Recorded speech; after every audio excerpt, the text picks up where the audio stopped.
Understanding என்று சொல்ற சமயத்தில் அங்கு தியாகங்கள் உண்டு, வேதனைகள் உண்டு, அவமானங்கள் உண்டு, கஷ்டங்கள் உண்டு, கண்ணீர்கள் உண்டு. இதெல்லாம் அந்த அண்டர்ஸ்டாண்டிங் புரிந்து கொள்ளும் தன்மையில் கடந்து வரும். அட்ஜஸ்ட்மெண்டில் இது இல்லை.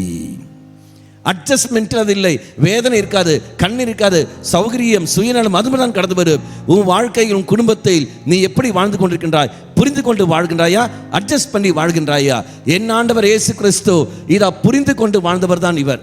நம் பிணிகளை அவர் தாங்கிக் கொள்கின்றார். என்ன காரணங்கள்? என்னால் சுமக்க முடியாது, என்னால் அந்த பாரத்தை தாங்க முடியாது, தெய்வத்தால் முடியும். தெய்வம் பார்த்தா இடமகனே இதுவும் முடியாது, நான் தாங்கிக் கொள்கின்றேன். அந்த வேதனையை நான் தாங்கிக் கொள்கின்றேன், இந்த அவமானத்தை நான் தாங்கிக் கொள்கின்றேன். நான் பட வேண்டிய வேதனைகள், அவமானங்கள் அத்தனையும் தெய்வம் ஏற்றுக்கொள்கிறார் என்றால் அது ஏமாந்த தன்மை அல்ல, அன்பின் வெளிப்பாடு.